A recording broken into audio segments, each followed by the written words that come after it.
Hello, everybody out there, and welcome back to another episode of the Dark Avenger comic book review series. I'm Chris, the Dark Avenger.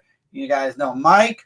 Hey, guys. And we have a lot of books this week. Yep. I feel like I say that every single week, and every single week it kind of is true. We do have a lot of All books. in total, 29. That's a lot. One away from 30, you know, I'm just saying. Well, technically one book is more of an honorable mention, and that's the first physical book right there. So, 28-ish? Mm-hmm. Okay, we'll say 28. So we got people in the comments. We are recording this live because we love doing this live every Monday. We got Tevye in the comments, and what is going on? Jason Smith. For those of you that don't know, and I think a few people have mentioned this to me, if you'd like to know what books we're covering, if you're watching live and would like to know what books we're covering and in what order, every week we have in the description a list of all the books we're going to be, covering and in what order we're covering them in. So you can go to our description right now on this live show, and it'll tell you every single book, the book we're starting with and the book we're ending with. And for this week, it's no surprise what book we're ending with, but at the same time, I don't put them in any hierarchy. I save that specific, or we save it specifically for Frontline Live. So all of our books are kind of randomly put together. I like to do the independent first, then we go into Marvel, and then we go into DC. I don't know why I feel the need to talk about this. We're at episode 393. So forwards and backwards, it's the same number. And yes, you guessed it. It's a small world after all. Oh, anything but that. Where the hell do you come up with these numbers? Google. I don't understand. But anyway, we were going to go live at 9 o'clock, but then I slowly realized Raw was on TV. So I decided to wait until Raw went off the air so people wouldn't have to debate whether to watch us or Raw. I thought you were giving up on wrestling. I was, but our viewers aren't. Got to take into consideration other people. No, I'm saying. See, you don't think about the other people. You think about yourself. This is your show. I was waiting for you. Right, and here we are. Okay, but that's I had a buyer for my comics. I said $1,000. They came back with 300 for 6 long boxes. I told them get out of my house. That 300 for 6 long boxes, unless it was a bunch of bulk, I would have said the same thing. My goodness. Mr. Smith, if you ever would like to donate any comics to a reviewer / friend in need, I am always available. But I will say this as a friend, $300 for 6 long boxes? Absolutely not. I would say $100 per long box would be better. Yeah, you lose $400, but at least you made it, unless there's big books in each long box. Then I definitely say $150 per long box at least. At least. My opinion. I don't know. I'd never sell any of my books. Once it's in my collection, it's in it forever, unless I choose to rip it, burn it, flush it. I never saw make you paper rip any airplanes. I've never done that. No, I just can't. Even if I hate a book, I just can't do it. I just give it to Michael and he puts it in his box. I don't know why. Because we're wonderful people. We don't believe in ruining. Anyway, crowds up my box. No, I have ripped a few books. No, you haven't. I've never seen you rip a book ever. No. There was one book I wanted to. But you didn't. You're like saying, I'm going to, you know what? You just threw it on the floor. I know you've thrown stuff on the floor or fling things across the room. I have thrown things on the floor. Yes, that is true. So, yeah, it's best to do that because at least, anyway, shouldn't we say what date the book came the books in this review were released on May 17, 2017. my birthday month. It's almost here, and we're gonna start digitals with. Wow, Michael's just right down to business. Fine. What? I didn't know what you were. I thought you were done. I'm good. Are you done? Or do you have anything else you want to say? There's some first appearances like Carnage, Warming. Yeah, no, man, no way, man.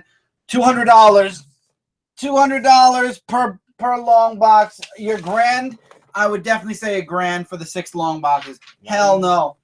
Especially because I have the first appearance of Carnage. I have the first appearance of Cletus Cassidy as well. No, man. No, that definitely $1,000 for sure then. And Tevye, tomorrow night. Oh, for the opinion? I didn't even now let's go into the books because now we're getting a little off topic. All right, so yours first. Mighty Morphin Power Rangers issue number 15. This issue surrounds Zordon.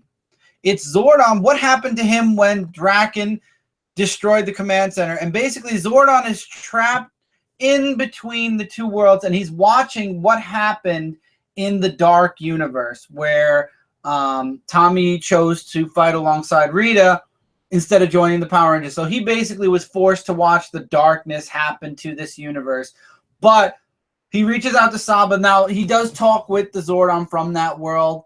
And the Zordon from that world said, never give up on your Rangers. Always believe in them, even if they don't, even if it's the darkest time, always believe in them. Because the Zordon was watching, and Tommy, the evil Tommy, basically just killed Zordon. Because Zordon said, no, they're still good in you. And I have a feeling that this issue definitely plays into now. We're going to be seeing a good, like, Draken is going to semi-turn good possibly, or I don't know. I don't know what they're going to do with Draken. But Zordon is now watching on, and he's working with Saba. So we now get the backstory that Zordon and Saba have known since before Tommy and Billy appeared in that world. So now we're going to see Zordon reach out to Tommy and Billy possibly. We didn't get any further with the Billy thing, and that drives me nuts. I hate when they do that. I really hate when a story's interrupted by a backstory. I'd rather have the full story or put the backstory when there's not such a heavy cliffhanger like that. We got Jesse and David Riley in the comments. What's up, Jesse? What's up, David? That sounds like Luke talking to Vader. And what's up, David? I don't know what Tommy's going to do. I don't know. I got to see the rest of the series. Now, as most of you know, I love Star Trek The Next Generation. And not only when I heard this series was coming out, but when I heard J.K. Woodward was doing the artwork in this book. J.K. Woodward is basically another artist that draws like Alex Ross. Star Trek The Next Generation, Mirror Broken, issue number 1. It is the mirror world to the main Star Trek universe. So basically, instead of exploration and peaceful, what's the word I'm looking for? And peaceful exploration for science, the Empire is out to get. It's basically a dark version of the Star Trek universe. And this was before Jean-Luc Picard got the Klingons, and I forgot what other race attacked, and now Earth was kind of pushed to its borders. But there's talk that there's this new spacecraft that's going to allow the Empire to once again, reach out into the stars and become dominant again, because the human race was forced back into its sector. We can't leave our solar system basically because everybody else was stronger than the Empire. And they're creating the ship, and lo and behold, it's the Enterprise. And Jean-Luc Picard finds out about this through Data, because they end up they attack this ship and bring the salvage to a salvage yard to get, the parts and to build up their tech. And he finds out that the ship is real. And I like how they're working with Data and making him kind of darker also. And what happens is we find out that Geordi's working on the ship. He quit Jean-Luc Picard's ship to go work with these guys. And now he's going to help Jean-Luc Picard and the team get this Enterprise and basically be, push for the Empire to be strong again. And they're basically going to heist this ship. Now, the next cover has Riker on the cover. So it's going to be, I think this is kind of the formation of the Enterprise crew in the mirror, the mirror universe. And I like it. I like that we get a little bit of what happened, what was going on with Jean-Luc and his people before the Enterprise, and now we're going to see how they steal the Enterprise, what's going to happen. And like I said, J.K. Woodward's artwork. I hope I'm saying his last name right. Am I saying his last name right? Is it even on here? Yes, it's all the way up here. I think it's Woodward. I hope I'm saying his name right. Man, the pictures in this book, it's like watching the TV series. He has beautiful, awesome artwork. Okay. Oh, all right. So we're going to get into my books now, starting with... You need a yang to your yin. You can't kill your other half. I agree. You're talking about what Tevye said about good Tommy killing evil Tommy. Not going to happen, Tevye. Power Rangers don't kill. Go. Okay. The Spirit, the Corpse Makers, issue number 3. This book, I would have to say, was my least book of the week. Like, it was like really not as interesting really as the other two issues were. Like, it's basically the Spirit trying to find out the case about Vincent, which is Ebony's cousin. So he tries to find some clues about where he is. He winds up going to the crematorium or something in some cemetery-like thing. And when he goes underground, he finds out that there's these group members that might have been behind it. And then as as they were going after him, behind the doors were dead zombies behind the door. Well, zombies are dead. Yeah, but I'm just like saying, like, that's what he saw behind the doors, and we don't know what's going to happen now after that, because now he's trapped between a rock and a hard place and everything. Mm-hmm. And there was also this other woman that was riding on a motorcycle. She was like doing a case. She reminded me of Lois Lane, you know, how she does all these reports and stuff and trying not to get caught or anything, but she was kind of, I don't know. I was just saying that's my least favorite for this week out of all the other books that I've read. Going to Zenoscope, Spear Hunters, issue number 7 of 12. This one was actually a really good book, and the cover says it all. It talks about the story. Dead Zombie sounds like a rock band. Yeah, it does. Yeah. And the guy, MT's in the house. What's up, MT? Wonder why the trades for DC Rebirth are coming out slowly. Probably because the story arcs are coming out slowly, man. What's going on? Great to have you on here. Yeah, and the guy you saw on the cover is Jerome Ferguson. Now, Jerome Ferguson is part of the team of the Spirit Hunters. And I like what they talked about, a story about how he was a police force like from a very, very long time ago, and he didn't believe in paranormal stuff until there was a case that he went for.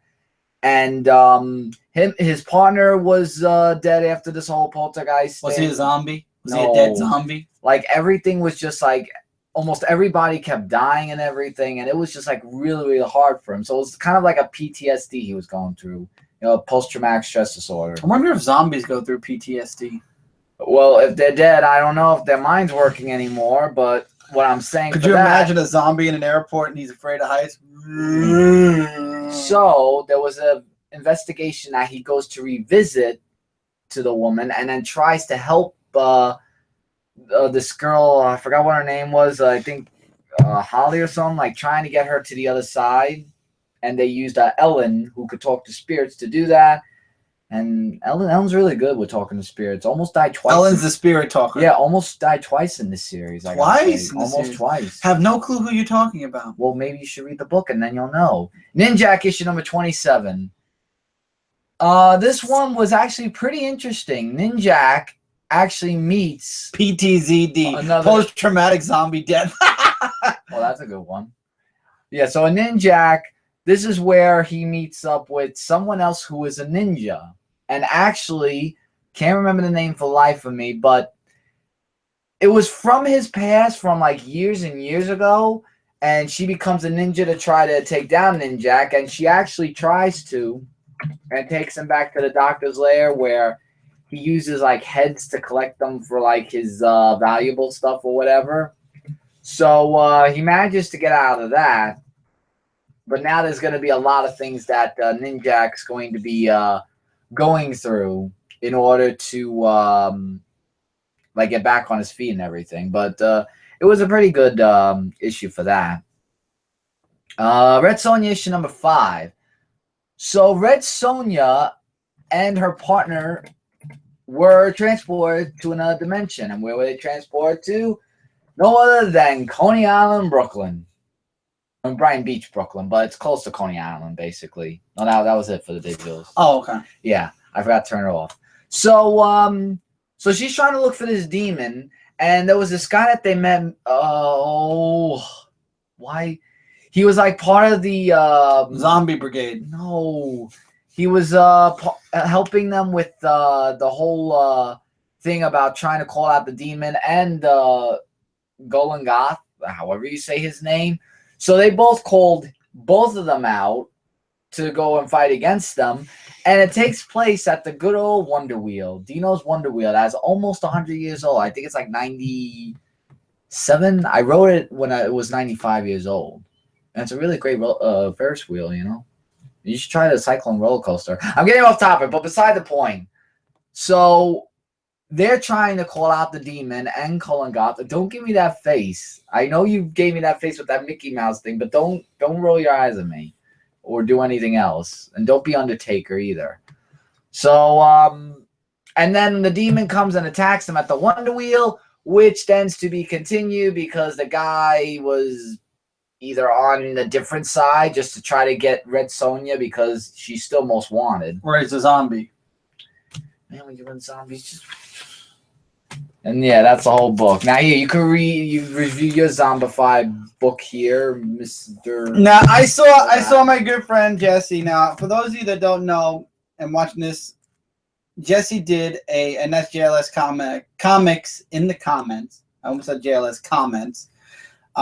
He did a live haul video today. Myself and Jay were lucky. We jumped in right at the beginning. But he showed this book. This is not to review because this book is 91, 2001, 2011. Yeah, it's old. It's 20 somewhat years old. Spawn issue number 1 director's cut. Oh wait, it says it right here. I'm so stupid. 25 years. Okay. Very good. So 25 years of Spawn, and this was a fun book just to have. What? Wait, I'm just reading the comments. Oh. I don't care if it's 200 years old. I'm not riding it. I don't care if it's 2 days old. But this is really awesome. If you're a Spawn fan, I have the first 100. I have almost the first 100. I think I'm missing 97 and 98. But I have almost the first 100 Spawn comics. Love it to death. I really should go get those last couple of Spawn issues. I should find out which couple of Spawns I'm missing and grab those. But I love having the director's cut. It's really awesome. You get the scripting. You get a little back, behind the scenes work on this book. Why call it a director's cut, Tevye asks. No, why is it called director's cut? Because it shows you the book and how it was scripted, sketch pages, little snippets from Todd McFarlane. I love it. This is nice, especially for me. I'm learning how to... MTX if McFarlane's still writing and drawing. Yes, no. He's writing, not drawing. And I like this because right now I'm learning comic scripting. For those of you that don't know, Celestial Falcon, I'm learning a new type of scripting. And I like looking at, so you get the picture and then you see what McFarlane wrote. Very important and very interesting. So I'm learning through reading other people and how they've done scripting. There's a lot of methods. When did what come out? When did that comic Did Greg Capello draw Spawn at one point? Yes, he certainly did. When did this came out this week? Spawn came out in 92. This is from 92 Spawn number 1. Yeah, basically a DVD. It's the behind the scenes for comics, Tevye. I mean, we've only had several other director cuts. This is awesome. I loved it. I liked the behind the scenes. When did the director's cut come out? Came out it came out this week, the 17th. All right, now not this Wednesday, last Wednesday. So if you'd like to pick it up, they have it still at Midtown. They even have a variant, and JLS Comics, Jesse got it. I know. I'm sorry, Jason. I didn't know what you meant, man. I wanted to cover all my bases. But there is a variant where the cover is Ultimate Spider-Man. The only reason I didn't get the Ultimate Spider-Man cover is because that's a $5 book. To get 2, it's $10. If I got a deal, I probably would have, but I didn't get a deal, so I didn't get it. I'm still looking for that Secret Empire short box. Yeah, man, Jason, definitely. Like I said, there's 2 covers. Get whichever one your shop has. All right, this one I review for Comic Frontline. That's Street Fighter versus Darkstalkers issue number 1. I love Darkstalkers just because the characters. I really they're actually making a Darkstalkers, I think, series after this. Yeah, would you mind grabbing the cards? No, I already showed them on the haul. If you'd like to see the cards, check out the Dark Avenger haul, which didn't have the right microphone. What do you mean? What didn't have the mic? It recorded with the camera microphone. It said Yeti on it. No, it recorded with the camera microphone. It said Yeti on it, but anyway, it's a big fold-out page. Yes, I got the fold-out one. Yeah, I know. I was just showing them in case they didn't see the Frontline review. And just to give a little short of what it is, since I reviewed it already, it's Chung-Li who meets up with Zagat and Ken, who are in a universe that they don't know about. We get Morgan, who is in this comic book. I love the artwork in this book. The artwork is really, I really enjoyed it. And then she talks gee, I wonder about, why, Michael. Why? Giggity, giggity. Not because of the. And then as she's getting ready about making everyone fear that she's like the new queen and everything, they're just trying to find out where they are. We get Felicia. I love Felicia. Yeah, Felicia with John Talbin. I love Felicia. She is my favorite Darkstalker. No, she was your favorite because you played her in Marvel vs. Capcom. No, but she's my favorite Darkstalker character. Yeah, and then, I would have dated Felicia when I was younger. I was, man. Why couldn't I go to a New York Comic Con one year where somebody cosplayed her? I would have married her on the spot. First ever New York Comic Con meet, marry, and have little Felicia and Dark Avenger kid. That would have been. I don't know why, but I was a weird kid. What can I say? Yeah. So moving on, Doma and Lord Gil are trying to find ways about how to get rid of the Street Fighters. Jesse says, "Oh, now I know why Mike likes the book." Yeah. And there's also this cover here. I don't know what this character's name is. Do you know? Well, basically, Strictly Comics is in the house. What's going on, Strictly Comics? Yeah, look at that. Alter Jesse, Ego. They're copying me of the Alter Ego Mike Talica. Do you believe that? They're copying me. Yeah.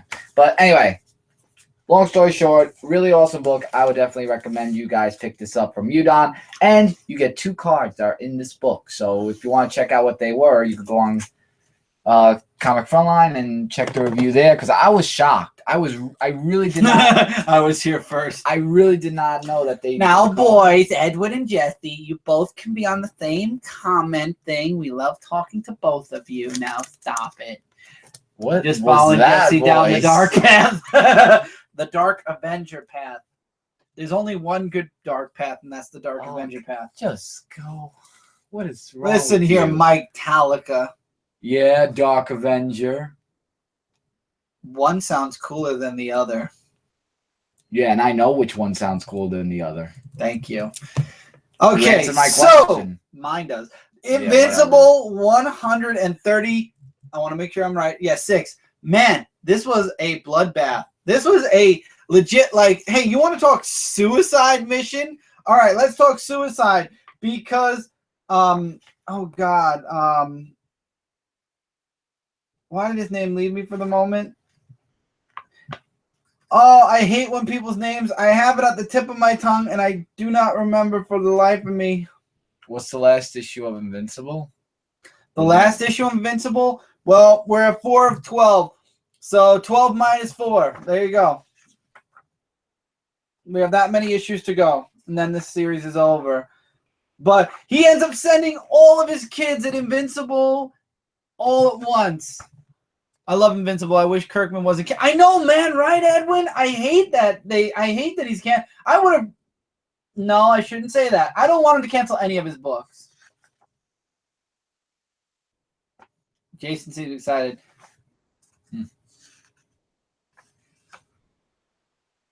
You sent your books out today. Oh, okay. Never mind. So Invincible and everybody, they're fine. It's like a suicide. I don't want to show it. It's a bloody mess because literally they're throwing their lives away one at a time. Mark and his dad are just cleaning up shop completely. And it's sad because you're just watching all of these kids. All of his kids are basically killing themselves. So they end up running, and what they want is they want Tharg. I remembered his name when I saw his face again. They wanted Tharg to follow them. This was a whole setup to make Tharg follow them to the most strongest planet, or this planet with the strongest defense, and that's Earth. To be continued. Damn. So we're gonna see. We're gonna be seeing a lot of hey, what's going on? Hello, how you doing? Again. Don't you think that since they've announced an Invincible movie, they'd keep... Right? They announced that there's going to be a movie. You'd think that they'd want to keep the comic book going to give the movies have more. Unless we get a new writer. We won't get a new writer. Robert Kirkman is the only writer for Invincible. Okay. Unless they go into a volume 2. That's what I'm trying to tell you. But that's not a new writer. That's a new volume. Well, it could be a new volume. I mean, Robert Kirkman might, That would be 8 issues. Thank you, David. Yes, 8 issues left. Tharg is definitely worse than Zod. Wow, really? The quarter dollar Zod? I do still have to get that compendium for the first 50 issues, and then maybe I'll get the other compendium for the others. Because I started collecting at 100, so I have about 36 in my collection right now. Oh, Sweet Exorcist. I was even digging Invincible Universe. I remember that. And we got Sweet Exorcist. What's up, man? Just popping in to say hi, man. It's good to see you on here. What happened to Invincible? That is a good question, Edwin. What did happen to Invincible Universe? I remember reading it and then it just disappeared. Invincible Universe? I don't remember that. Years ago. It was after the Voltramite War. Maybe that's why I don't recall. What did it? I don't recall. There's so many books we review. It just disappeared. Rose issue number 2. Let's keep going. Let's keep moving on. Invincible is an awesome book, but we got other books. We got a lot of other books. Rose issue number 2. So Rose, Meredith Finch, man. Oh, this book. Oh, if you haven't tried Rose yet, man, get your hands on issue number 1 and get your hands on issue number 2. Oh my God, I loved this book. So Rose wants revenge. She knows that the soldiers are there. And the group that she's in wants to run away. So she wants to face these soldiers head on to get revenge for her town. But Will shows up to stop her. And what happens is there's this dying, it looks like a deer. And she somehow is able to heal it. And Will thinks that Rose is working for the queen. And he's like, oh, yeah, of course. Nobody ever survives. How did you survive? You're working for the queen. And she's using you to get to us and destroy us. And she's like, I have no clue what you're talking about. And they get chased by one of the gods, and she ends up taking the god down or scaring the god away. And they end up getting back with the group, and the girl explains everything that's going on with the powers and whatnot to the older woman. And Thorn now comes out of hiding because I forget what he calls Thorn's guardian is now awake, which is Rose. Thorn. I think this is awesome. I love this book. I really do. I want to see more background on the Queen. But man, guys, if you like Meredith Finch's run on Wonder Woman, if you like Meredith Finch's Little Mermaid, this is 100% only Meredith Finch. This is no characters that were previously created. This is all her. Oh my God, I love this book. That looks like a cat I used to have. This? No, the one that was in the book. There was a cat in the book. That's not a cat. That is a Bengal tiger, I believe, to my knowledge. But it does look like a kitty. An angry kitty, but a kitty. Any cat fans in the I love all animals. I choose dogs over cats, but I would have I like both. But we had 3 animals at one time. We had a cat and 2 dogs, okay? Yeah. We had Homeward Bound. Anybody who knows, I know everybody is going to be like, what the heck is Homeward Bound? For my older viewers watching right now, anyone who knows Homeward Bound, we had Homeward Bound for a while there. We had Ariel, who would have been Shadow. That was our bigger dog. We had Jasmine. That was the cat. Sassy. Which was Sassy. And then we had Cookie. You all know Cookie. I miss my baby so much. My little dog, and that was definitely Chance. She was definitely a Chance kind of personality. But yeah. And maybe it is a panther. I don't know, man. It could be. Yeah, it looks like Bagheera. Maybe it is a panther. Either way, it is a Guardian, and I am looking forward to this series. And man, Homeward Bound. Oh, I just found out it was on Netflix. I actually bookmarked it on Netflix. I loved Homeward Bound. It was such a good movie. And then they made a second one. It was and then they disappeared. What do you mean? The second one was good. I liked both of them. Well, good news, Mike. The next time we go to Target, you could buy the 2-pack because there's 2 in 1. You said it was on Netflix. Only 1 movie. All right, so just the one then. Well,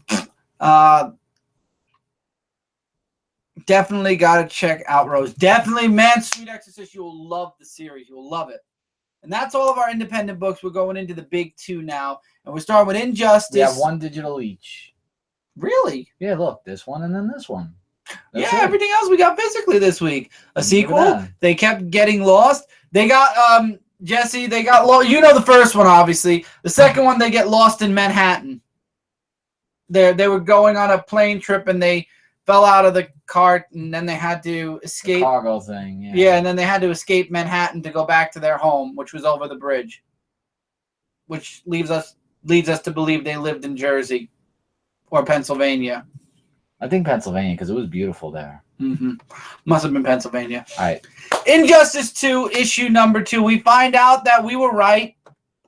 That wasn't Batman Bruce Wayne, but somebody else pretending to be Batman. And he takes the Suicide Squad and he's going to do what Batman can. He actually fights. Bruce Batman shows up and gets his butt kicked.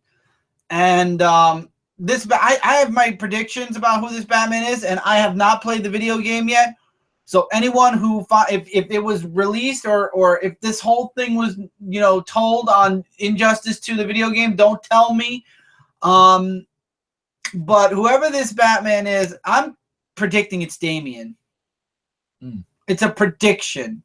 I know that Brainiac's in the game. I doubt this is Brainiac as Batman. That was Home Home Alone 2. That's in New York. Home Alone 2 was also in New York. Yeah, but the title lost in New York was Home Alone 2. Yeah. Yeah. I think Homeward Bound was about 2 dogs and a cat. Yes. You see what I started? You started it. I know. So going into now Injustice 2. So Batman gets his butt kicked. This Batman takes the Suicide Squad and kills a bunch of other useless people that were in the candidacy for Suicide Squad. And now they take out the power in the facility where Superman is. That's Damian. Oh, it is Damian? I didn't want to know. Thanks, Jason. I did not want to know that. Well, unless it's a prediction. Cats rule and dogs drool. Yes! That's what Sassy said. Sassy. Oh, why are we still talking about this awesome movie? Because it's an awesome movie. Injustice 2. It was fun. It was great. I enjoyed it. Now we're going to see Superman breaking out of jail. All right, so if you're done with your cat dogisms, it's okay, Jason. I was 99% sure it was Damian anyway, so I'm not too upset, especially the way he was talking. No, it's fine. Don't worry. I didn't want to know, but it's fine because 90% I was sure it was, especially because he was like, "You're old now. I'm the new Batman." I had a feeling it was Damian. I actually played Injustice, the new game, over at my friend's house yesterday. It was a really good game, but we're gonna wait for the Ultimate Collection, I would say. Oh yeah. Deadpool versus the Punisher, issue number 3. Mike's waiting for the trade for that. I am. I actually think it's coming out in July. I still have to make our July order, so I've got to actually keep an eye out for that. All right. I have to keep an eye out for a few trades. That and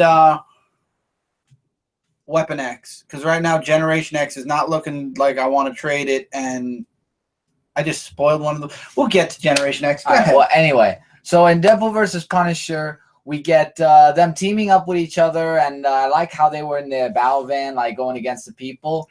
But Taskmaster actually makes an appearance in this comic book, and he's actually behind one of the things where he sees the boy and his mom, and he like knows the connection he has, like saying keep the boy alive, but the mother just either kill her or just get rid of her and stuff like that.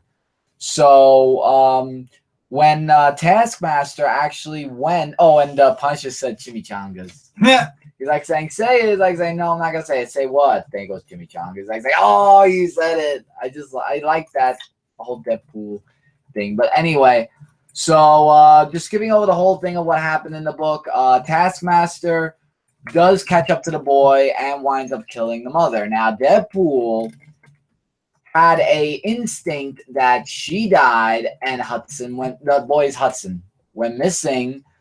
So since he was going to collect the bounty of the Punisher, because he said that he would have been there if not for the Punisher and everything and doing the whole thingamajigger.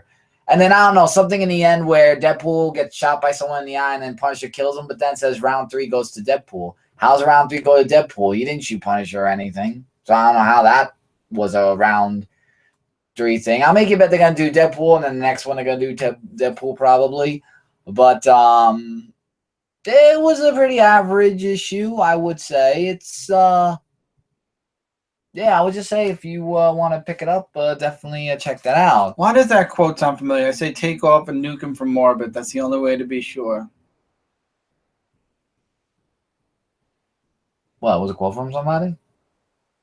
Yes, and Nuke him? No. Jesse, where'd that reference come from? Why it's too early in Aliens, duh, yeah, that's right. Aliens the movie, yeah. Nuke LV-426, yeah, that's right. And speaking of the Punisher, we're getting into a solo of the Punisher without Deadpool, and I review this on Comic Frontline. The Punisher issue number 12. The fight. That's right. Ripley said it, and then Hicks said it right behind her. Why are we doing movie references? Guys, where are you on Friday? Where are you on Friday when I want to talk about stuff like this? Please, Edwin, Jesse, show up on Friday and we can talk all about this. And I almost losing my voice weekend with the Mario Maker thing. Punisher versus Olaf, not the one from Frozen. So there's like a brutal fight of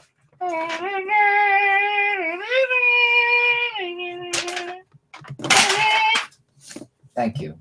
So Olaf was under the DMC drug where he's fighting off against the Punisher. And that's what really half of the book was. Meanwhile, we have Agent Ortiz who makes it to the scene to save the Punisher from almost getting killed by Olaf and just saying, you know, revenge isn't the answer. They deserve justice and all that stuff. I wanted to show a page that isn't. Do you think no? Because it's violent. I want to show a page that doesn't have all the blood and gore. That was a good page. No. The page you wanted to show was good. Go back. That? Again. There you go. That one? All right. Well, it's this one right here. I really like the artwork that's in this comic book. And then the Punisher goes off, and we have this thing here where it looks like Face is alive, but in a very terrible condition. My name's Jim. I remember that from Mike's review. Yeah, I have my cell phone, and I was playing the button app. And it looks like that there's going to be a new story arc because, you know, it's the end. But there's going to be another issue next month. So this was a really epic book. This one, I have to say, was just really awesome. Definitely pick up this comic book for that. And Dark Dragon 1189. What's up, Dark Dragon 1189? Welcome to Dark Avenger, the comic book review series. Live.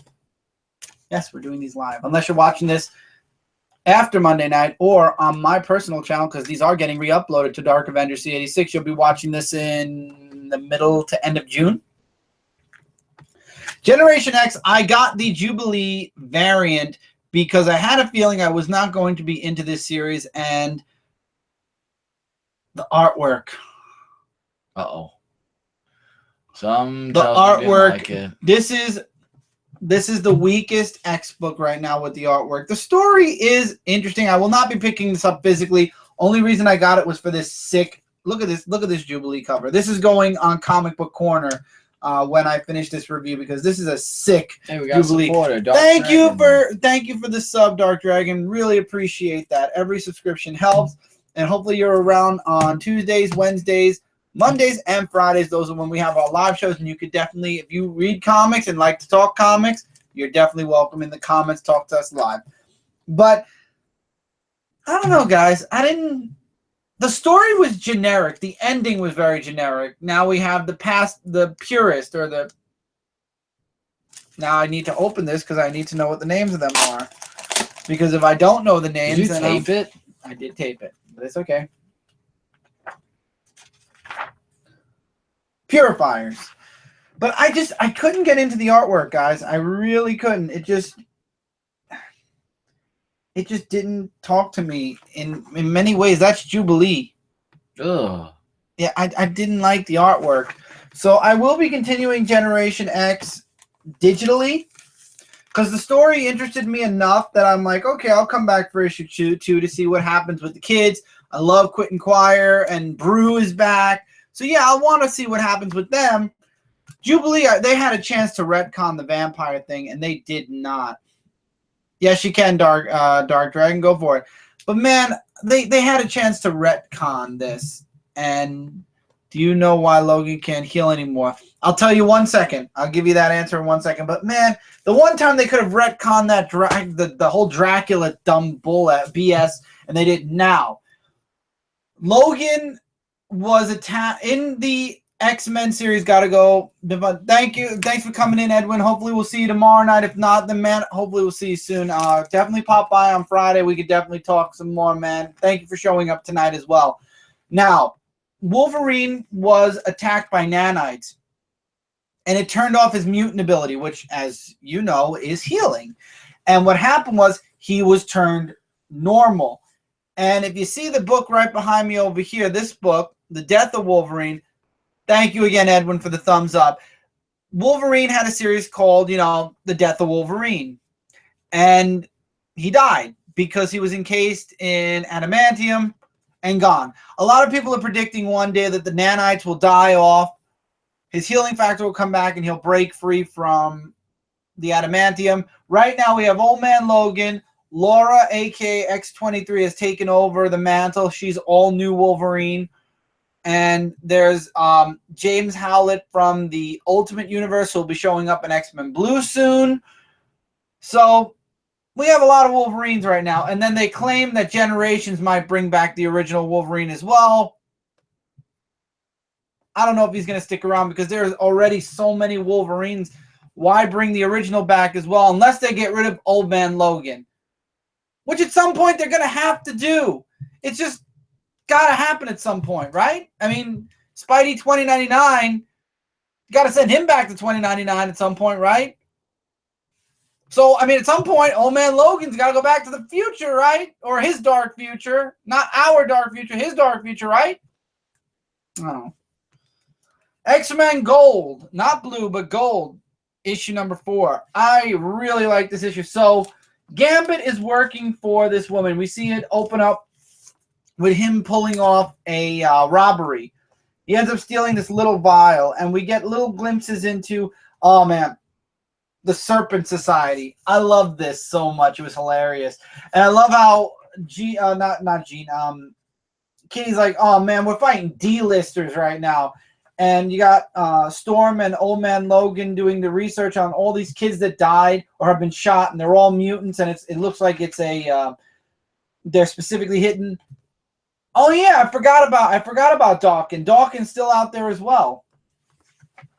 But anyway, we find out that Remy Gambit was working for this woman who happens to be the granddaughter of the man who created Sentinels, and he just wanted to know what was in the vial and what she wanted it for, and then basically wanted to steal it back. We find out that the person that Kitty Pryde took in is not even a mutant.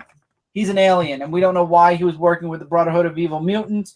Amara is still suffering from the effects of what happened with, oh God. Oh, I forgot his name.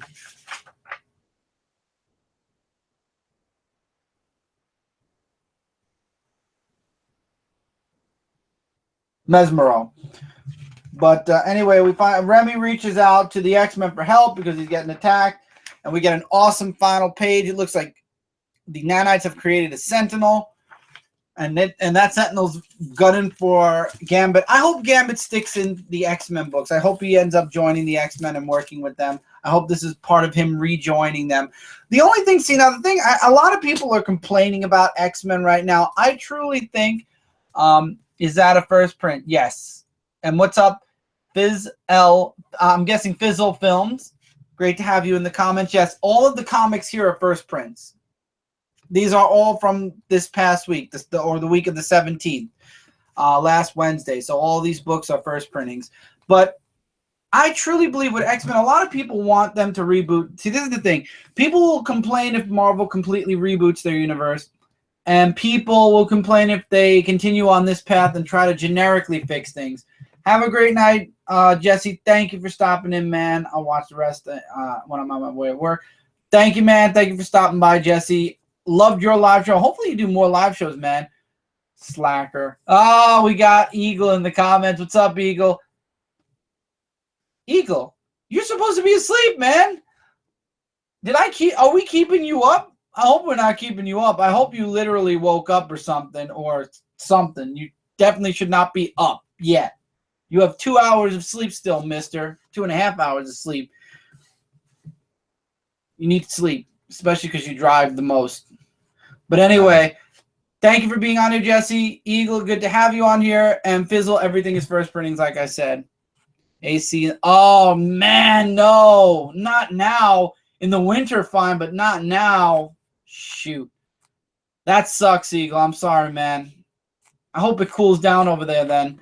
But anyway, now let's go back to the comics again. But that's what I think with X-Men is really, you can't reboot because then people will be upset. But at the same time, we could try to get as close as we can to the original as possible. And I think that that's what they're trying really hard to do with Gold. And with Blue, I guess they're trying to give the young X-Men a place in the Marvel Universe.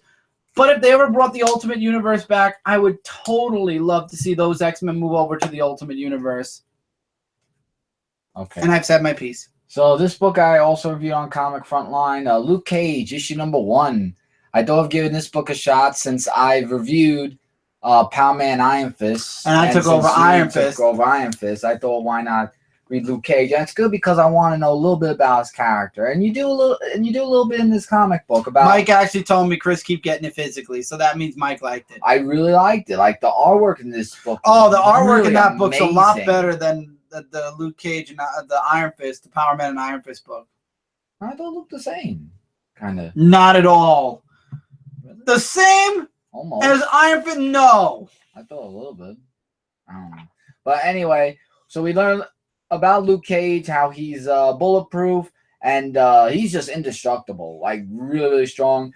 We hear about Dr. Noah Burstein, who passed away, and that's the guy who made Luke Cage into the way he is today. Indestructible, yeah. Indestructible and all that. We meet up with Dr. Lenore Monet, who's in this book, and what she does. Who is the artist? Oh, the art is, I said on Comic Frontline, actually, Nelson Blake II. Good artist. So where she does is that she takes him to Dr. Cyril Morgan, and he does like a long story, which I mentioned on Frontline, about his son that was disabled, and because of Luke Cage's blood that the doctor reversed, he actually became a regular person. Or like, not a regular person, like he wasn't in a wheelchair anymore, basically. So he owes his life basically to him. And then we get more of Luke Cage action when he takes out these guys who are after the girl, Dr. Monet, I think her name was. And the person who actually helps him out in the end is somebody that's his brother, because he says in the end, it's always good to see you, little brother, Mitchell Tanner. And Mitchell Tanner, which they did talk about, was the first patient of Dr. Noah Bernstein, a psychopath too. So Luke Cage has a brother. I did not know that. So that's something. All right, MT. Thank you for stopping by as well. We're really gonna good book. I think we're gonna start running. We're gonna start going through All right. these. No, most of these are mine, so we're gonna start going through these a bit because I'm noticing it is getting late, and I have a wisdom tooth that's coming in, man, and it is so freaking hard to talk at times. My lemons. Pardon me, it made my jaw feel better. You're welcome. Anyone who knows wisdom teeth know that when they come in, it's like baby's teething. It just drives your jaw up a wall. And talking, because it came out on the inside instead of on this side, which would have been ideal if it came out on this side of the jaw instead of the inner side. When the tongue hits it, oh, it's like, come on. Oh, I'm begging time to pass so this thing will just come through and it'll be over. Believe me, a broken tooth, a little chipped a little bit is a lot worse. Oh, I agree, but I'm just saying. No, I'm just saying from my perspective, you know. I understand. I'm just saying it is annoying, though. Anyone can tell you it's annoying. Oh, my girlfriend, too. Yeah. Yeah. She could tell me. Secret Empire issue number 2. I reviewed this on my channel. I really don't want to go too in-depth on here. Definitely check out my review. But, man, I got to tell you guys, I really, really like it. Yeah, you seem to really be enjoying Andrea Sorrentino's artwork is spectacular. Are you kidding me? I loved his artwork when he did her artwork. Yeah, her artwork when she did, what was that book? Tomb Raider. great. I loved. Yeah, it didn't. artwork. I didn't like her artwork with Old Man Logan, but man, oh man, did it shine here. So we get to see New York. We see Luke Cage and Iron Fist and everybody else who's trapped in Manhattan. You know how they're dealing with things. Dagger is keeping the city light, and you see Kingpin working, you know, deals in order to keep people safe while all this is going on. You go back to the Avengers who are feeling defeated. You got Black Widow who wants to assassinate Captain America. Tony, or AI Tony, decides, you know what, we're gonna listen to I'm gonna look at this SD card that the kid brought, and it's a hard drive with what's his name on it? Rick Jones on it, and he explains in this awesome freaking page. Look at this art. This is where Andrea Sorrentino works her magic good. Steve Rogers Hydra story, man. There's a trade. Is it shown here? It's not shown here. There's a trade paperback out right now that it shows you all the lead up to Secret Empire. It basically is the setup for Secret Empire, Fizzle. Check it out. Look up a trade paperback that shows you all the little things. It shows you pieces in Captain America and all around the Marvel Universe where Cap was starting to work his way into the Hail Hydra. There is a trade out right now that leads into this. Get issue 0, get the free comic book day book, and then jump in with issue 1 and 2, and you should be fine. The trade is, I think, $15. I want to get it because they throw in all of the setup for Secret Empire without having to buy every single book in the Marvel Universe. It's Pleasantville, Captain America, Civil War 2, lots of stuff. So anyway, Rick tells them what happened to Cap, that it was Kubik, and that the scientist was supposed to rip Kubik apart in order to make the Cosmic Cube again so they could change the entire world. Oh, no problem, man. And basically Hydra eyes the Earth. So and there's a way, if they get to the pieces before Captain America, they could fix Steve. Black Widow doesn't care. She thinks that if Steve knew what was going on, he'd want to be killed. So this is where the Avengers kind of separate, and it kind of teases the revolutionaries with Black Widow and her team trying to assassinate Cap. You have these Avengers trying to save Cap. You know, now they're going to go on the hunt for the missing pieces of the Cosmic Cube. And then you have Cap, who makes a big speech. We find out that Cap wasn't the one that ordered Rick Jones's death nor the bombing on Vegas. He just turned a blind eye and let what's her name do it? Alyssa do it. So he didn't even order it. So we know Steve is still somewhere in there. And then we find out in the end, the ending, man. Oh, and also Steve sends Baron Zemo out to find the missing pieces as well. So it's now Avengers versus Zemo to get the pieces. So now either Avengers get the pieces, save Cap, or Zemo gets the pieces and the world is screwed. But like I said, we get to see the building, the setup of the revolutionaries.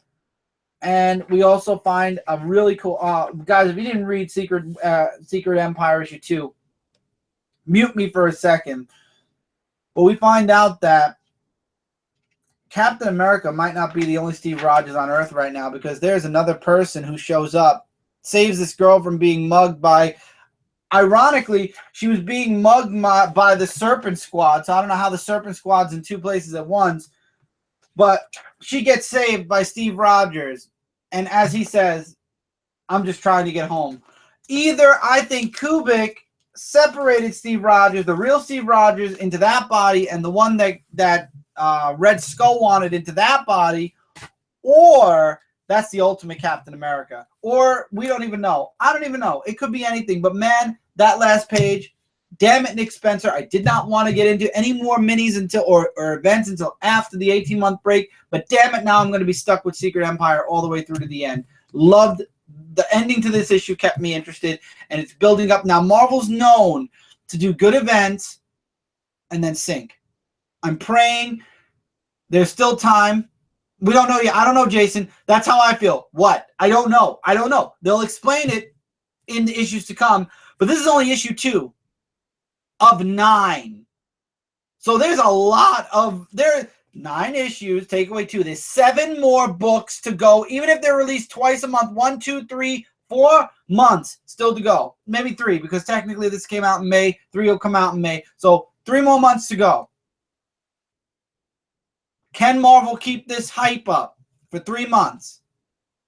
7 more books. I don't wish whammies on anybody. I really want to see Marvel go out. If this is going to be their last event, if their promise is true, and this is their last event for 18 months, that's a year and a half. I want this to be their best event. I want this to go out on top so they can say, we had a great event, and now let's build our universe back up. Again, Jason, I don't know. Maybe, or there are rumors floating everywhere about who this second Cap is. Nobody knows, though. Nobody knows who it is yet. I guess you got to stick around to find out. My vote is either Ultimate Cap or Kubik separated the real Steve Rogers from his body, and that's the essence of the real Steve Rogers fighting its way to get back. Or maybe Hydra Steve will go completely evil. This Steve will show up and save the day. There's so many possibilities. We'll know by the end of the summer. Power Rangers, Justice League issue 4. The Justice League find a way to get back to the Power Rangers universe using Tommy's Dragon Dagger as an anchor. They show back up at Angel Grove, but Brainiac has already encased Angel Grove and taken it away. No, I don't think it's a clone, David. That's one thing I'm sure it's not. You know what? I'm not going to say that because you never know with Marvel. So Angel Grove gets taken away. The Rangers and the Justice League team up to attack Brainiac's ship together. And the Rangers get their coins back thanks to Superman. They start to morph, but then Cyborg gets hacked by Brainiac. And there's a dark ending here. Now, I hear that the Power Ranger book is getting delayed because I was looking at August solicits. And not August, July solicits, and it looks like the next issue is coming in July. I think there's a month delay. Maybe no, Matt. I don't know, Jason. I don't know. Throw predictions as much as you want. I don't know. But this was a nice book. I just wanted to throw, I don't have much to say about this book. If you love Rangers, if you love Justice League, this is definitely for you. Check it out. Oh, look, speaking of Justice League, here's Justice League 21. I'm sorry, but I'm done with Brian. Wow. Brian, give me his last name a minute. Brian Hitch, I'm sorry. Done. So see? I think that's the last. Witness, you threw it across the room. I think that's the last physical book I'm getting for Justice League. It's the last part to the 2-part story with Justice League. I'm done. I can't get into Justice League anymore. Maybe I was spoiled by Jeff Johns. This is how I felt for Green Lantern for a little while until Rob Vendetti wore on me and really started pushing with Green Lantern. But with Justice League, Das Vidania, Justice League. Batman issue 23 was the weirdest issue I've read of Batman yet. Swamp Thing makes it... No, this was definitely the weakest of the series so far. Swamp Thing makes a guest appearance. This guy ends up killing Swamp Thing's biological... or Alec Collins' biological father. And Swamp Thing goes to Batman for help. So they do all this detective work. There's some funny quips in here. There's a nice little kind of like poem that Swamp Thing keeps saying over and over again. He uses Kite Man, and he goes to other people they're trying to track down. By the way, it's coming. Looney Tunes crossing over with DC is coming. Are you getting the issues? I sure as hell am. I think I'm getting them all. Yep, I'm getting them all. Every single one we're getting this time. But anyway, Batman and Swamp Thing find the guy. He's at the museum. And what happens is Swamp Thing ends up killing the dude. And Batman's like, we don't do things that way. And then the whole point of Batman teaming up with Alec Collins was, he's like, dead can be alive again. And I don't understand why, but Batman believed that his mother and father are falling back into life. And it's like, dude, dead is dead. Don't listen to Swamp Thing. Swamp Thing doesn't know shit. He's part of the Green. There's nothing that he can do. He could heal people, but he can't bring people back from the dead. He meant that when they die, they become part of the earth. That's how they come back to life. They're not going to rise from the dead. Bruce, where was the logic in this book? I'm sorry. Not saying that it's my worst pick of the week, but it's damn near close to the bottom. No offense, but this was the weirdest, and it even says it right there, the strangest team-up in history. This is the strangest book of the week, was Batman Swamp Thing. The artwork... Also, I didn't really dig the artwork in that book as well. So, A lot of negatives for Batman issue 23. Trinity issue 9. Now, this book, it's hard to say. This is going to be an up to you guys. But Batman, something attacks the Justice League. I reviewed this on Frontline, so I won't be going really heavily in depth with it. But my review is like 3 minutes long, so I'll go a little bit in depth. So Batman, Superman, and Wonder Woman are in the cave from the very first story arc. And Superman's talking about, was it a dream that we were in or was it real? Because I left markings. My younger self left markings on this cave. So maybe it was real. And Batman's like, no, it wasn't. And then they whisk away because there's a distress call from Cyborg. There's also somebody hiding in the cave that says, I am real. So obviously it goes back to the first arc, and we're going to revisit the first arc in a future arc again. But Justice League Tower was attacked, and it's up to Batman, Superman, and Wonder Woman to figure out who attacked Vic, because Cyborg is in chronic arrest right now. And then it turns out aliens somehow infested the Justice League Tower, and like the Starros, they kind of attach to the person's head and take control of their body. So Superman and Wonder Woman and Batman are fighting Simon and Jessica, who are possessed by these things. Superman and Wonder Woman get knocked off into space. Flash saves Batman and lets Batman know what was going on Justice League Tower, and that not only was the alien ship did it bond with the Justice League Tower and start taking over, and took over Simon and Jessica, but there's also a bigger dude there, and he looks like he wants to destroy everything as well. To be continued. Let me see. What was it?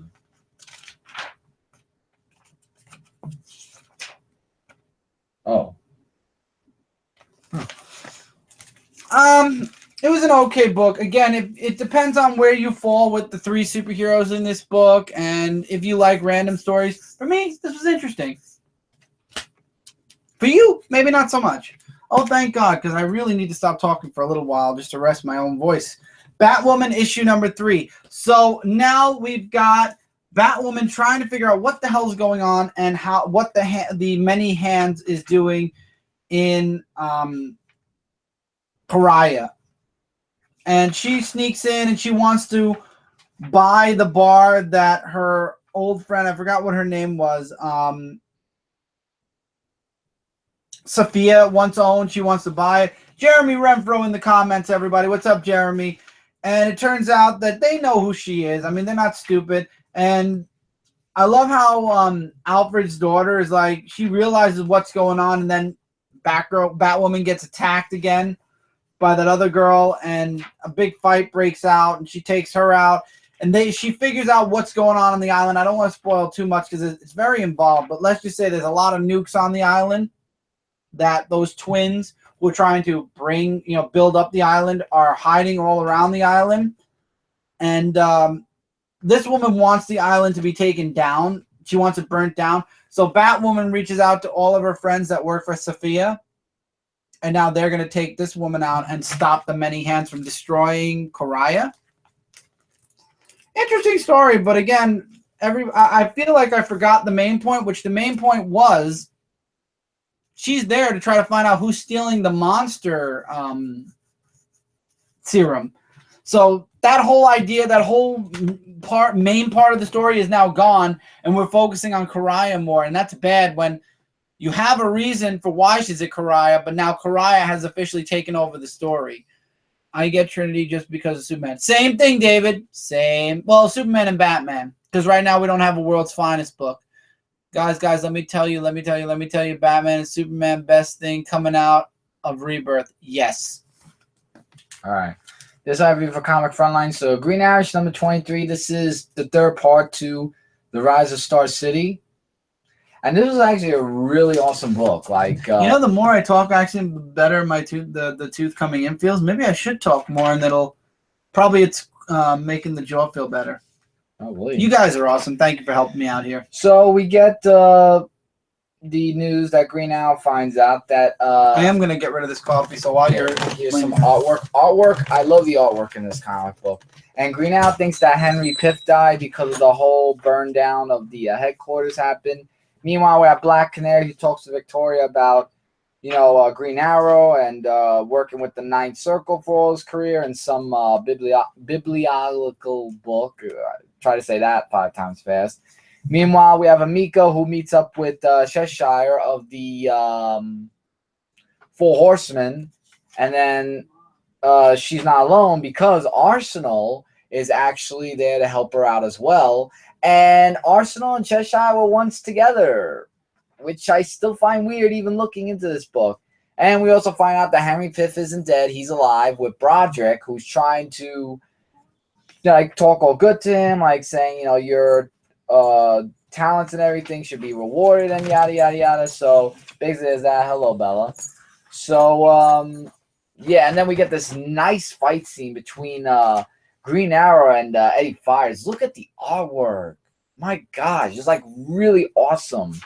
And then as the fight kept going, we have a explosion that happened at some tower, and it's just basically it doesn't look good for you just see her tail wagging. All you that. think you're a good girl. Yeah, this was a really great book. Definitely you should check this out. I can't wait to see what's gonna And happen. Alan's in the comments. Just wait till tomorrow if you want Batgirl news. Laugh.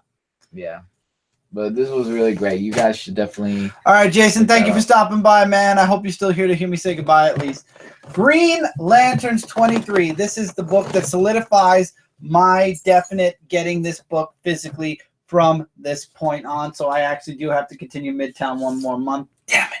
But at the same time, it's a good thing because I go back into the back issues and grab us some old comics as well. So it works out. It does work out. And thanks to Jesse, who's not here anymore. There's 2 old Hulk books I found thanks to Jesse's video today that I threw into our that I'm going to throw into our Midtown order for this week. Yeah. So Green Lanterns, right? So Kyle is working with Simon to make him think better, to make him make better, to get him the advance, I guess, because he already went through the training and he's set. Rami, who's taken over by the first Lantern, Volthoom, finds out that there are 7. Yeah, right there. I want to make sure it's 7. Yeah, it's 7 Green Lantern rings. The original 7 Green Lantern rings were made out of his lantern that could get him to go back to his world.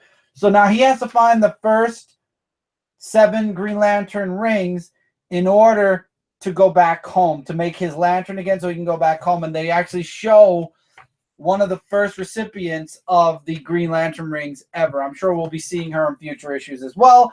The reason I'm liking Green Lanterns now is because obviously, and I've looked at the solicits to see if it's true, because whenever I'm ready to drop a book, I do check solicits first. They're staying in space for a while, so they're not going to be the homeward bound team, so to speak, anymore. And I like that Guy Gardner is pushing Jessica to the point where, you know, things look bad. So Simon's training isn't going so well. And let's just put it this way. Jessica's had enough of Guy Gardner too. It's going to be very interesting to see where the next issue. I have a feeling that Guy Gardner is going to be like, I was pushing you for the whole time, waiting for you to punch me in the face, and it took you this long to finally do it. Finally, good job, you passed. Because he was pushing Jessica hard throughout this entire book. I would have punched Guy Gardner in the face if he was my training, you know, my drill instructor or my trainer. So I'll be honest, man, he had that coming. All right, Jason, have a good night, man. I'm glad you were here so I could say good night at least. All right, we're still continuing on the Lazarus Contract Part 2 and Teen Titans issue number 8. The 2 Wally Wests meet each other from New 52 and pre-New 52 from those universes. And what it talks about is we get a little bit about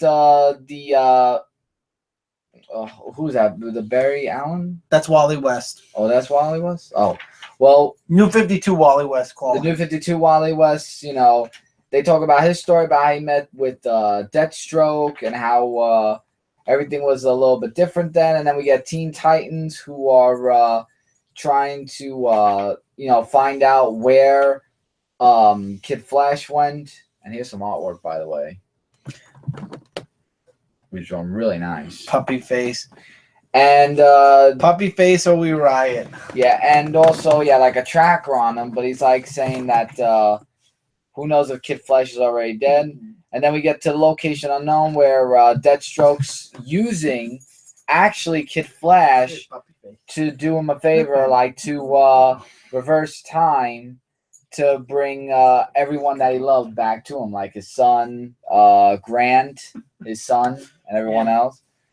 So yeah, so with that, we have Damian who meets up with Dick Grayson of Nightwing, and I love this page right here.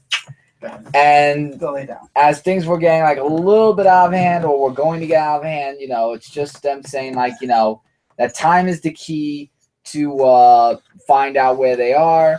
And then we get the whole thing of where the Titans are trying to find out more about Kid Flash, and they find Kid Flash of their team, but oh boy, I don't know if I should show this last page because this one was really something. Where Deathstroke, now it's going to be continued in Deathstroke, where he's got the whole and all the time in the world, and who did it? 252 Wally West. He didn't know. Well, he didn't know, but he's like saying, I didn't mean to. I'm so sorry. And yeah, well, you didn't have a choice, but still.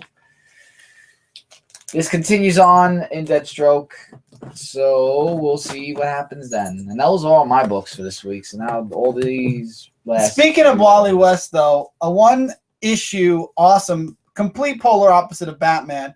Nightwing, issue 21. Wally and Dick just have a night out. You know, Wally shows up, and Dick ends up saving this girl who's getting mugged, and then she ends up trying to shoot the guy that mugged her, and Wally shows up just in time to stop the bullet from killing the guy. And they have like this dude's night out then. And it's fun. It's really nice. And I like the little pun where there's these girls that are like, ooh, who are you guys? Like, I'm Dick and I'm Wally. And they're like, that's like the 1950s. So that kind of dates both. I believe that's when the Teen Titans was around then.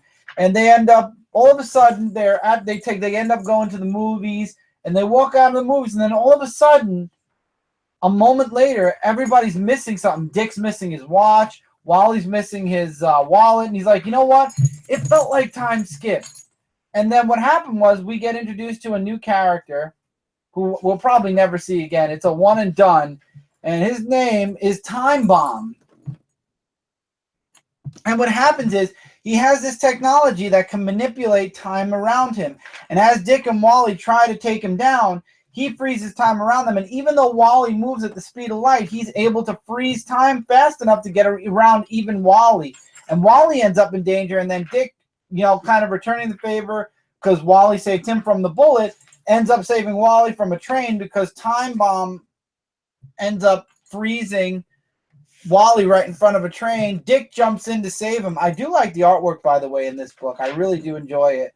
And they end up getting, Time Bomb ends up getting taken in. They end up beating Time Bomb, and then we get a teaser for the next story arc. And this is the biggest and best part. Tiger Shark is coming. For those of you that know Tiger Shark from pre-New 52, you know why I'm excited. And I am excited.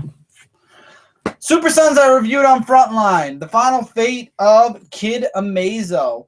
John and Damian, this is the final part to the first story arc. I really enjoyed it a lot. Hold this a second and answer comments. I'm just going to move Bella back because she wants to go outside. All right, so I'm sorry. Go ahead. So we have Girls Night Out, and this week we have Boys Night Out. And what's next? Monsters Night Out? You never know. LOL, OMG, skit idea. Bella meets Spider-Man. Maybe. It could happen. All right. Now, Super Sons I've already reviewed. So Damian in the last issue put out a APB to somebody. We didn't know who, but we found out who it was in this issue, and it was Lex Luthor. So he called Lex Luthor to kind of fight Kid Amazo while him and John end up saving the family because they find the original family, not the clones, and end up saving them, taking them away. And then Damian uses the sister to kind of rip the Amazo suit off of her brother and basically end up stopping him. Lex Luthor makes her an offer.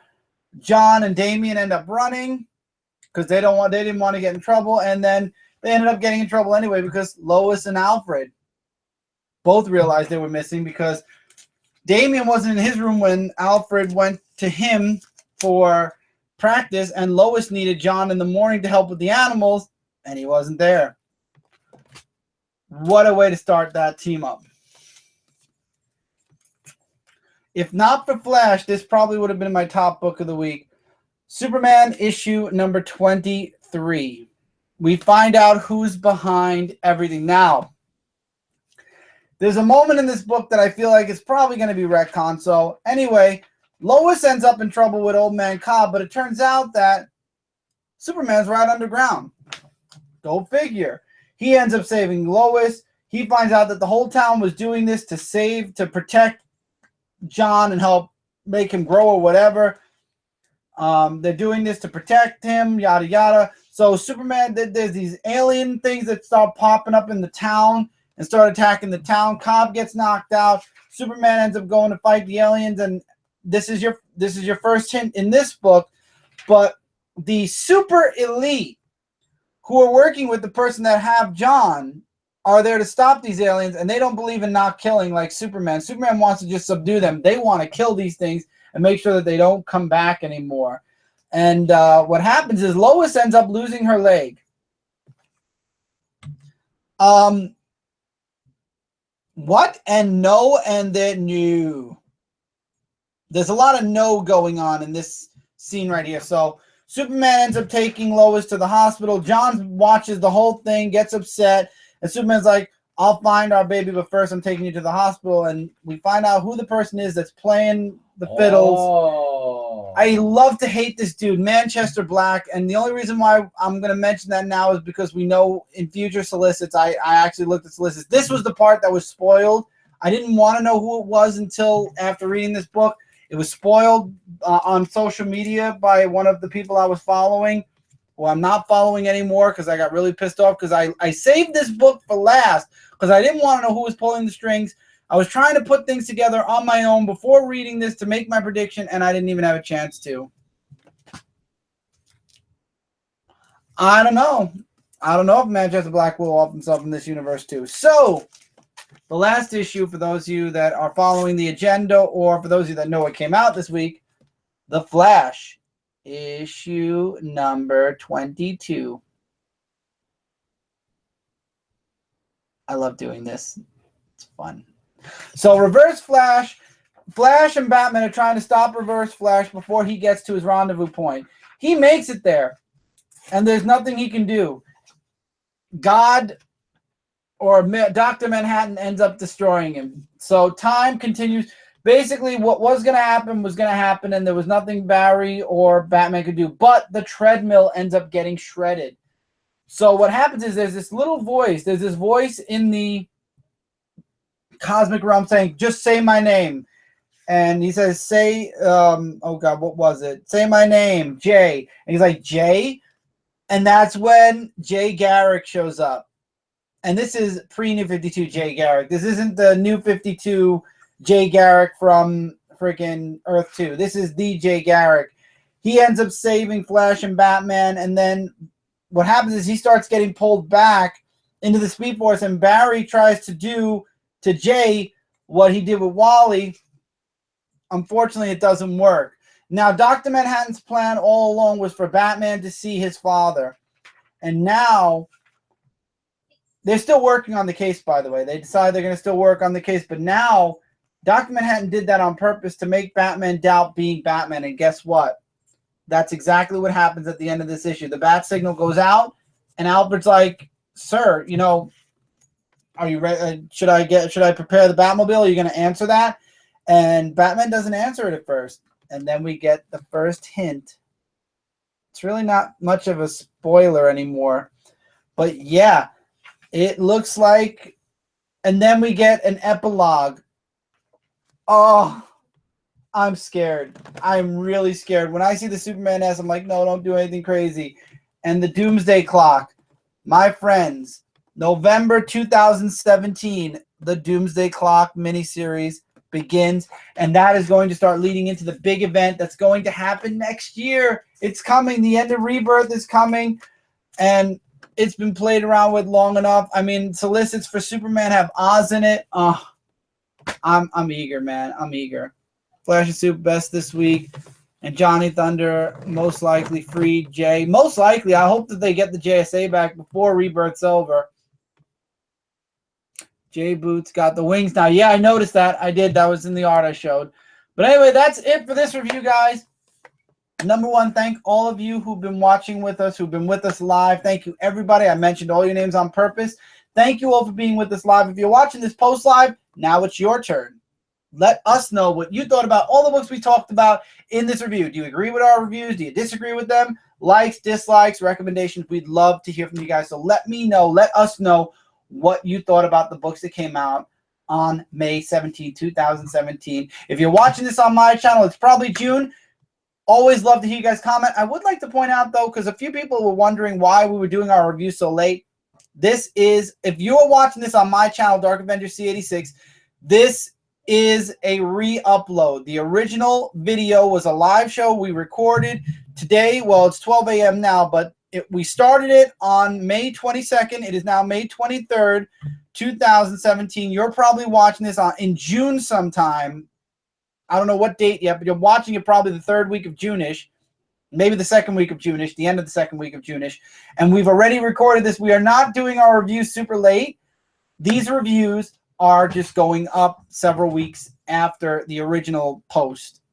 They're all up to episode 400 going up on my channel later.